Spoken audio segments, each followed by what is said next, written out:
we've talked about it a lot. I don't think we probably even talked about it last time you were on with us, but it looks like Riley Stillman's going to stay back in the lineup with Tyler Myers again today. Also, Vasily Podkolzin heading in instead of Niels Höglander.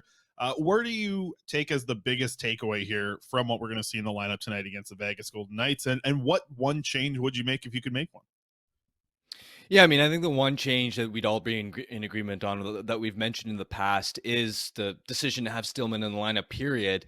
I mean, even in what was it, the last game where he tried to set he it was sort of at the end of the period and he tried to clear the puck right up the middle and it led to a scoring chance against I think it was that Kings game actually, Yeah. and it was just like in that moment I think it said a lot about, I mean, not that one play is going to be illustrative of a player's entire toolkit, but I think it was a reminder that Stillman just can't make plays with the puck.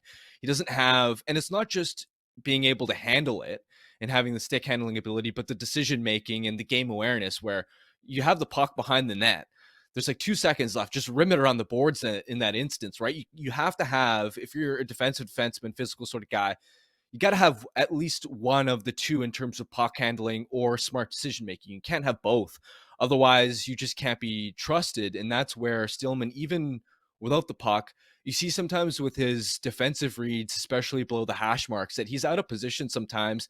I think back to, for example, even the Minnesota game where, ironically, he and Burrows were playing on a pair together, and he kind of Burrows was kind of already in the corner, and he also went in there, and they left the net front guy wide open. So it feels like Boudreaux just has Burrows in his mind kind of pigeonholed as a number 7 guy for whatever reason, despite how well he's played. So that's, I think, one change in terms of the forward group. And I think this has a bigger long-term impact is I think it's going to be fascinating to see how the Canucks manage Podkolzin and Höglander for the rest of the season, because I think to this point it's kind of been, at least lately, with both of them kind of struggling to hit the score sheet.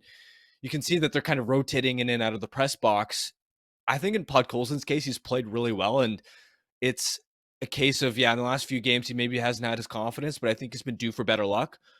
With Höglander, it's interesting though, because I think he's almost at a point now where I've been wondering if he's just going to be in and out of the press box and playing in the bottom six and kind of pigeonholed into playing this energy line sort of role, which, don't get me wrong, he showed a lot of positive things in that capacity. I wonder if at what point you start considering sending him down to Abbotsford and putting him in a position where he can play top minutes, grow his game offensively, because again, I like a lot of his work on the forecheck. I like how he's using his speed to make little plays, win little battles, make plays on the defensive half wall to lead clean exits up the ice. But I'm not seeing the same dynamic offensive traits, and I'm not sure if that's necessarily because he's playing with playing with less talented line mates, maybe, even though he's still been on that line with Brock Besser. I don't know if it's a confidence thing, if he feels that he's now in a role where he's worried about, if I make a mistake, I'm going to be back in the press box. I don't know what it is, but it feels like he's lost a little bit of his offensive spark. And moving forward, I know he has legit middle six potential, so I want him back in that offensive mindset. And I wonder at what point could he be potentially better served down in Abbotsford.